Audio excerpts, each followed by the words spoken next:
Good morning, dear friends. Welcome to our SAMT YouTube channel. Friend, आज हम 12th standard में जो हमारी फ्लेमिंगो बुक है उसकी तीसरी poem keeping quiet written by Pablo Neruda उसके बारे में डिस्कस करेंगे. पेब्लो नेरूडा एक वेल नोन पोएट है जिनका टाइम पीरियड था 1904 टू 1973. वो चिली के थे. उनको नोबेल प्राइज़ भी मिला हुआ है 1971 में. ये शॉर्ट क्वेश्चन आ सकता है हमें. और यहाँ नेरूडा ने बहुत अच्छी समझ हमें दी है. इस पोएम के माध्यम से उन्होंने बहुत अच्छा मैसेज दिया है. जैसे कि in this poem Neruda talks about the necessity of quiet introspection and creating a feeling of mutual understanding among human beings.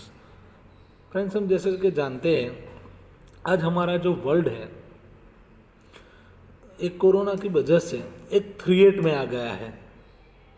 तो कोरोना तो एक माध्यम है.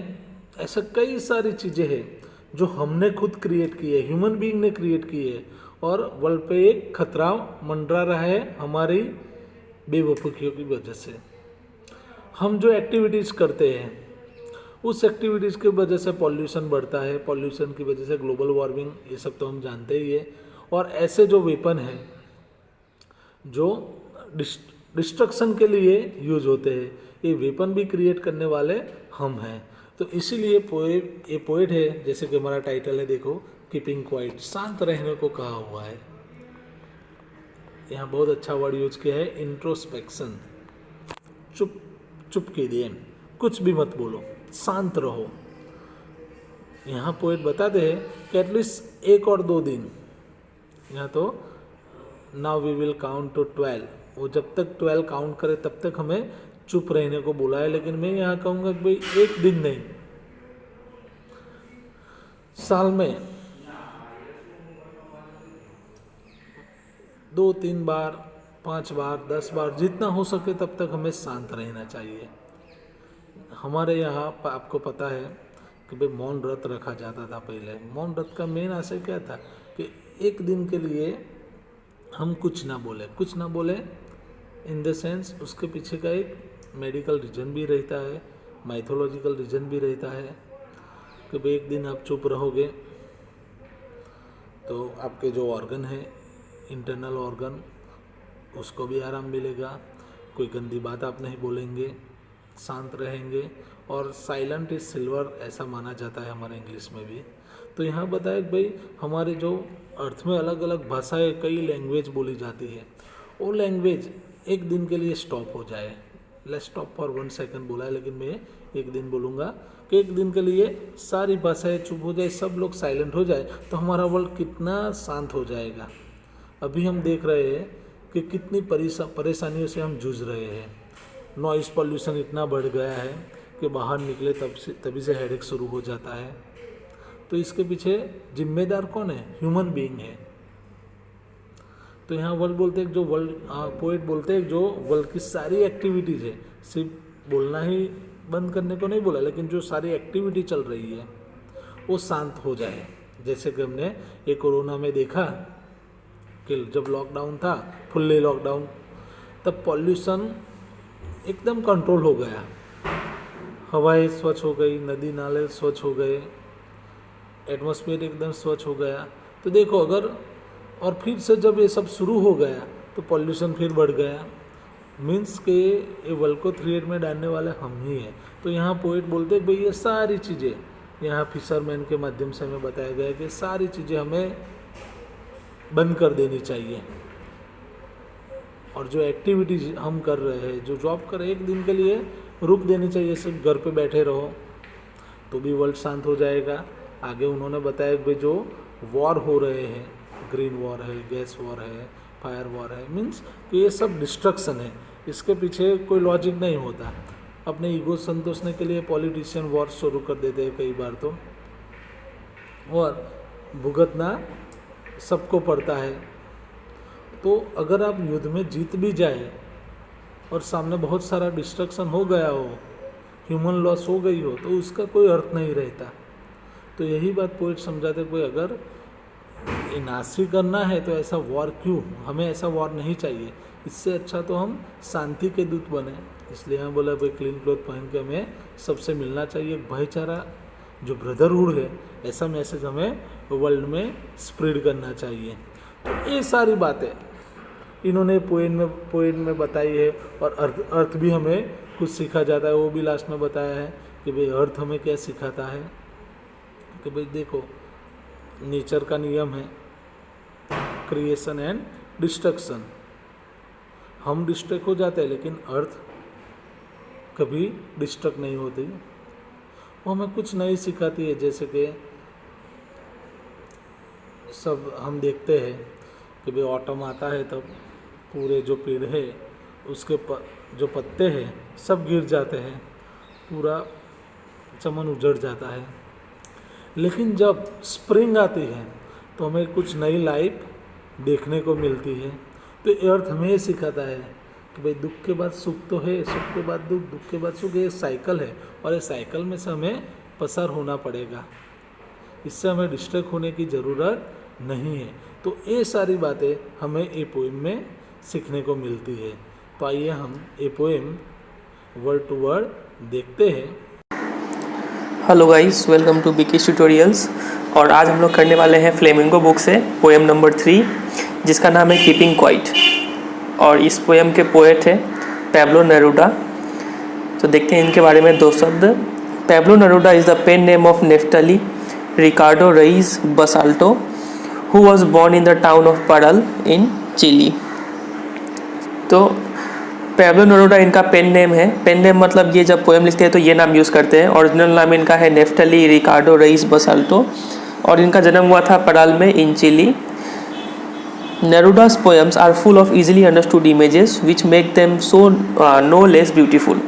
तो इनका जो पोएम होता है उसमें बहुत ही सिंपल इमेजेस का यूज़ किया जाता है, which make them no less beautiful। no less को आप हटा दीजिए, मतलब which make them beautiful, और ये इमेजेस इनके पोएम को काफ़ी ब्यूटीफुल बनाते हैं। He won the Nobel Prize for Literature in the year 1971। उनको 1971 में लिटरेचर में नोबेल प्राइज़ मिला। In this poem Neruda talks about the necessity of quiet introspection. अब यहाँ से हम लोग का काम का बात शुरू हुआ है कि इस पोएम में नेरूडा जी क्या चीज़ के बारे में बात करते हैं, क्वाइट इंट्रोस्पेक्शन। तो ये आपका थीम है इस पोएम का, इसको आप अंडरलाइन कर लीजिएगा। And creating a feeling of mutual understanding among human beings. तो ये दो आपका थीम है। पहला थीम क्या है, यहाँ पे पोएट बात करते हैं कि क्वाइट इंट्रोस्पेक्शन का वैल्यू क्या है। और नंबर 2, इसमें पोएट एक फीलिंग क्रिएट करना चाहते हैं वो फीलिंग है mutual understanding among human beings. Human beings का आपस में समझ होना चाहिए, एक दूसरे को इंसान समझे। ये दो थीम है इस पोएम का। तो आइए देखते हैं डिटेल में इस पोएम को। तो पोएट बोलते हैं, now we will count to 12 and we will all keep still. बोल रहे कि अब हम 12 तक गिनेंगे और उसके बाद हम सब शांत हो जाएंगे। अब ये जो 12 है, यहाँ पर 12 का मीनिंग दो ठो हो सकता है। क्या तो आपका घड़ी वाला जो 12 बजता है वो 12 हो सकता है, या फिर आपको पता है कि एक कैलेंडर ईयर में 12 मंथ होते हैं, तो इसका यहाँ पे ये 12 का मतलब वो 12 मंथ भी हो सकता है। तो पोएट बोलते हैं कि हम 12 तक गिनेंगे and we will all keep still, और हम लोग फिर शांत हो जाएंगे। For once on the face of the earth let's not speak in any language. लेकिन पृथ्वी में पहली बार ये फर्स्ट टाइम हो रहा है कि चलो आज हम लोग कोई भी लैंग्वेज नहीं बोलेंगे। यहाँ पर लैंग्वेज को एक बैरियर के रूप में बोला गया है कि आज वो लैंग्वेज को आज बोलना ही नहीं है। Let's stop for 1 second. आओ 1 सेकेंड के लिए रुकते हैं। And not move our arms so much. और फिर हम अपने आर्म्स को भी मूव ना करें। यहाँ पे आर्म्स का मतलब है वेपन्स। तो हमारे जितने भी वेपन्स है, मशीन्स है, उन सबको आज शांत रखना है और हम अपना लैंग्वेज को भी आज यूज़ नहीं करेंगे और पूरा साइलेंट होगा। It would be an exotic moment without rush without engines. तो पोएट बोल रहे हैं कि ये जो साइलेंस होगा ये काफ़ी एक एक्जॉटिक मोमेंट होगा। एक्जॉटिक मतलब स्ट्रेंज या फिर अनयूजुअल। ये काफ़ी स्ट्रेंज मोमेंट होगा जो पहले अभी तक नहीं हुआ। इन वी वुड और इस स्ट्रेंज मोमेंट में विदाउट रश, कोई भागा दौड़ी नहीं होगा, कोई हड़बड़ी नहीं होगा। विदाउट इंजिन्स, और ना ही कोई मशीन चलेगा, ना ही कोई व्हीकल्स चलेगा, हर जगह शांति शांति होगा। तो इसीलिए इस मोमेंट को बोला गया है एक्जॉटिक मोमेंट, स्ट्रेंज मोमेंट। और ये मोमेंट स्ट्रेंज इसलिए भी है क्योंकि ऐसा अर्थ में पहली बार होने जा रहा है। ऐसा कभी नहीं हुआ है कि हम सब साइलेंट हो जाए एक बार में। We would all be together in a sudden strangeness. और इसी स्ट्रेंज इन्वायरमेंट में, इसी अनयूजुअल इन्वायरमेंट में और साइलेंट में हम लोग क्या होंगे, we would all be together, हम लोग सब एक साथ होंगे। मतलब ये जो साइलेंस है ये हम लोग को क्या कर देगा, यूनाइट कर देगा। पहले जब हम लोग कोई लैंग्वेज बोलते हैं तो वो हमें लैंग्वेज क्या करता है, डिफ्रेंशिएट करता है। कोई अलग अलग लैंग्वेज का, अगर स्पेनिश कोई बोल रहा है, कोई फ्रेंच बोल रहा है, तो वहाँ पे एक बैरियर के रूप में काम कर रहा है, दो लोग अलग हो जाते हैं। लेकिन जैसे ही तो दोनों लोग शांत हो जाते हैं तब वो लैंग्वेज का बैरियर हट जाता है और दोनों क्या हो जाते हैं, टुगेदर हो जाते हैं।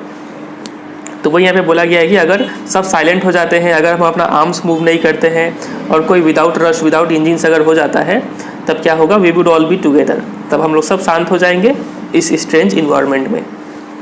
उम्मीद करते हैं आपको यहाँ तक क्लियर होगा। अब आगे देखते हैं।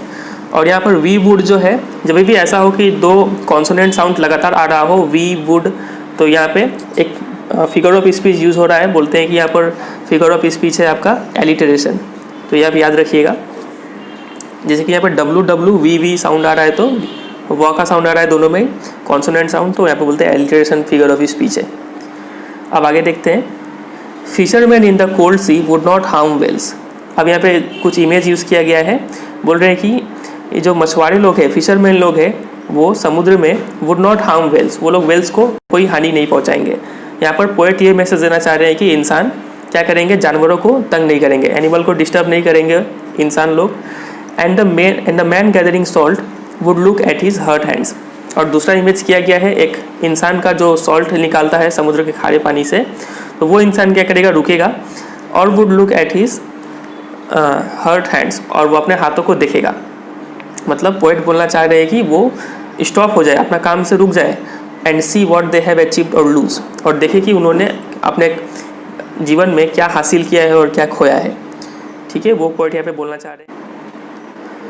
तो यहाँ पर दो इमेज यूज़ किया गया है पोएट के द्वारा। इस पैरा में बोला जा रहा है कि सबसे पहला इमेज क्या है कि इंसान लोग एनिमल्स को कोई डिस्टर्ब नहीं करेगा, एनिमल को हार्म नहीं करेगा। और दूसरा इमेज है कि इंसान क्या करेगा, अपने लाइफ से थोड़ा देर के लिए रेस्ट लेगा और एनालाइज करेगा कि उसने अपने लाइफ में क्या अचीव किया है या फिर क्या लूज़ किया है। तो उम्मीद करते हैं आपको ये पैरा क्लियर होगा। अब आगे देखते हैं। Those who prepare green wars, wars with gas, wars with fire, victory with no survivors, would put on clean clothes and walk about with their brothers in the shade doing nothing. तो poet ये बोलना चाह रहे हैं कि वो लोग, those who prepare green wars, जो ग्रीन वॉर्स लड़ते हैं। अब ग्रीन का मीनिंग आपको पता होगा, यहाँ पे नेचर बोला गया है कि लोग नेचर के साथ हमेशा युद्ध कर रहे हैं, हमेशा क्या कर रहे हैं, डिफॉरेस्टेशन कर रहे हैं, जंगल को काट रहे हैं, माइनिंग कर रहे हैं, पॉल्यूशन फैला रहे हैं। तो ये नेचर के साथ हम लोग लगातार युद्ध कर रहे हैं। तो वो लोग, और वॉर्स विद गैस, और वो लोग जो पॉइजनस गैस से हमला कर देते हैं, युद्ध करते हैं। वॉर्स विद फायर, जो वेपन्स के जरिए लड़ते हैं और उसमें बम वम फेंकते हैं। तो वैसा सब वॉर्स में जो लोग ऐसे वॉर लड़ते हैं, विक्ट्री विथ नो सर्वाइवर्स, यहाँ पे कोई जीतता तो है लेकिन विथ नो सर्वाइवर्स। ऐसे जीत का ही क्या फ़ायदा जिसमें लोगों का जान जाता हो, जीत के बाद कोई बचता ना हो। तो लेखक उस युद्ध को बोल रहे नहीं करने के लिए। Would put on clean clothes, तो ऐसे लोग जो ये सब वॉर्स लड़ते हैं वो लोग क्या करेंगे, क्लीन क्लोथ्स, साफ़ कपड़ा पहनेंगे। यहाँ पर साफ़ कपड़ा पहनने का मतलब है कि वो लोग क्या करेंगे, अडॉप्ट करेंगे a new approach towards life, एक ज़िंदगी जीने का नया तरीका सीखेंगे और ये रियलाइज़ करेंगे कि killing so many people is not a victory. लोगों को मार के विक्ट्री, कैसा विक्ट्री होता है वो कोई विक्ट्री नहीं है। तो ये वो लोग नया सोच लेंगे। तो इस नए सोच को लाने को बोलते हैं कि put on new clothes and walk about with their brothers. और यहाँ पर ब्रदर्स बोला गया है उनके एनिमी को। तो लेखक बोल रहे हैं कि अपने एनिमी को क्या समझो, ब्रदर समझो, और उनके साथ में चलो। इन द शेड, कहाँ जाओ, एक छाया में जाओ, डूइंग नथिंग, और कुछ ना करो, और एनालाइज करो सिर्फ अपने आप को कि अपने लाइफ में क्या पाया है और क्या खोया है। मतलब इंट्रोस्पेक्ट करो। इंट्रोस्पेक्ट मतलब आत्मचिंतन करना, जो इस पोएम का थीम भी है। What I want should not be confused with total inactivity। अब पोएट बोल रहे हैं कि हम ये नहीं बोलना चाह रहे हैं कि आप कुछ भी मत करो, एकदम घर में चुपचाप आइडल बैठ जाओ, ऐसा पोएट नहीं चाह रहे हैं। Life is what it is about. Life तो पूरा नाम एक्टिविटी का ही है, लाइफ भी क्या जिसमें एक्टिविटी ना हो। I want no truck with death, लेकिन लेखक क्या चाह रहे हैं, सिर्फ उनको कोई मौत नहीं चाहिए। I want no truck with का मीनिंग यहाँ पे नीचे लिखा हुआ है, ये एक इडियम है। इसका मतलब होता है कि टू रिफ्यूज़ टू एसोसिएट और डील विद, मतलब पोएट डेथ के साथ एकदम डील नहीं करना चाहते हैं, उसके साथ एसोसिएट नहीं होना चाहते हैं, उसको इग्नोर कर रहे हैं poet. To refuse to tolerate something, बोल रहे हैं कि हम डेथ को एकदम बर्दाश्त नहीं करेंगे। If we were not so single minded about keeping our lives moving and for once could do nothing, perhaps a huge silence might interrupt this sadness. तो पोएट बोल रहे हैं कि अगर हम लोग इतने सिंगल माइंडेड ना होते, हम लोग का क्या है, पूरा सिंगल माइंडेड है, मन में एक ही ख्याल है। अब वो ख्याल क्या है, about keeping our lives moving, हम लोग अपना लाइफ को अपना मूव करना चाह रहे हैं हमेशा, मतलब हम लोग एक मशीन की तरह काम किए जा रहे हैं और हम लोगों के मन में एक फियर ऑफ डेथ है, तो इसीलिए हम लोग चाह रहे हैं कि डेथ से पहले हम लोग बहुत ज़्यादा चीज़ अचीव करना चाह रहे हैं। तो ये जो हमारा सोच है उसी को बोला गया, हम लोग बहुत सिंगल माइंडेड है, हम लोग का दिमाग में सिर्फ यही सोच है। तो अगर हम लोग ऐसा ना होते, ऐसा सिंगल माइंडेड ना होते, अगर हमारे दिमाग में ऐसा सोच नहीं होता, and for once could do nothing, और हम लोग एक क्षण के लिए कुछ भी ना करें और अपने आप को सिर्फ इंट्रोस्पेक्ट करें, अपने आप को एनालाइज करें, तो परहैप्स अ ह्यूज साइलेंस, तब, और अगर ह्यूज साइलेंस ले ले मतलब इंट्रोस्पेक्ट करें, माइट इंटरप्ट दिस सैडनेस, तब ये जो साइलेंस है वो इंटरप्ट कर देगा, मतलब ये तोड़ देगा जो हमारा क्या है, सैडनेस, हम लोग हमेशा जो दुखी रहते हैं वो तोड़ देगा, ये दुखी हटा देगा। Of never understanding our self, और हम लोग दुखी किस लिए है, क्योंकि हम लोग अपने आप को ही अंडरस्टैंड नहीं किए, हमें असली ज़िंदगी में करना क्या है, हमारा हॉबी क्या है, वो सब हम लोग एकदम भूल गए हैं, और एक सिंगल माइंडेड ही एकदम काम किए जा रहे, इंटरेस्ट हो या फिर ना हो। तो वो ये सब चीज़ दूर कौन करेगा, एक क्षण के लिए साइलेंस अगर हो जाए और अपने आप को एनालाइज करें, तब ये सब चीज़ दूर होगा। And of threatening our self with death, और हम लोग हमेशा डेथ से डर रहे हैं और चाह रहे हैं कि डेथ से पहले हम लोग बहुत चीज़ हासिल कर लें। तो इसका जो दुख है, डेथ का जो दुख है, ये सब खत्म हो जाएगा अगर हम थोड़ी देर के लिए साइलेंस हो जाए और अपने आप को एनालाइज करना शुरू कर दे। तो perhaps the earth can teach us as when everything seems dead and later proves to be alive, और ये मैसेज हम लोग को अर्थ से सीखना चाहिए।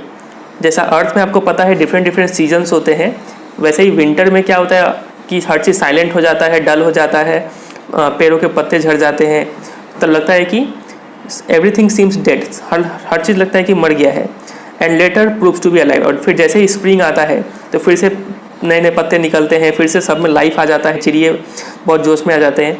तो हम लोग यहाँ से मैसेज ले सकते हैं अर्थ से भी कि अर्थ भी थोड़ी देर के लिए साइलेंट होता है, और वो भी अपने आप को इंट्रोस्पेक्ट करके फिर एक नया एनर्जी के साथ काम करता है। तो यही मैसेज हम लोग को भी लेना है, हम लोग को भी थोड़ी देर के लिए साइलेंट होना है और अपने आप को एनालाइज करना है, और डेथ के साथ कोई रिलेशन नहीं रखना है हमें अपने आप को। तो ये मैसेज दे रहे हैं poet. Now I will count up to 12, तो पोएट बोल रहे हैं कि अब हम 12 तक गिनेंगे, and you keep quiet and I will go, और फिर तुम लोग शांत हो जाना, और फिर हम यहाँ से चले जाएंगे। हम यहाँ से चले क्यों जाएंगे, क्योंकि आप ऑडियंस लोग को छोड़ना चाह रहे हैं कि आप लोग खुद को सेल्फ एनालाइज करो, और हम ये मैसेज जाके और किसी को देंगे फिर। तो पोएट वो फिर सीन छोड़ देते हैं। तो यही है पोएट, काफ़ी अच्छा पोएम था, आपको समझ में आया होगा। और फिलहाल आप ये 2-3 बात याद रखिएगा, यहाँ पे वर्ड्स विथ, फिर यहाँ पे वर्ड्स विथ, तो यहाँ पे भी आप देख रहे हैं कि वी 2 कॉन्सोनेंट साउंड फिर आ रहा है 2 बार। तो यहाँ पर भी फिगर ऑफ स्पीच आपका है एलिटरेशन, तो ये आप याद रखिएगा। और भी कहीं कहीं यूज़ हुआ है,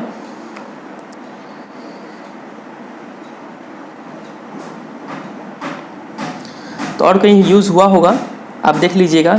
खाली आपको याद क्या रखना है कि ऐसा मिलेगा आपको, जैसे कि वी विल ऐसा रहेगा, तो वहाँ पे पोएटिक फिगर ऑफ स्पीच होता है आपका एलिटरेशन, 2 कॉन्सोनेंट साउंड एक साथ आएंगे।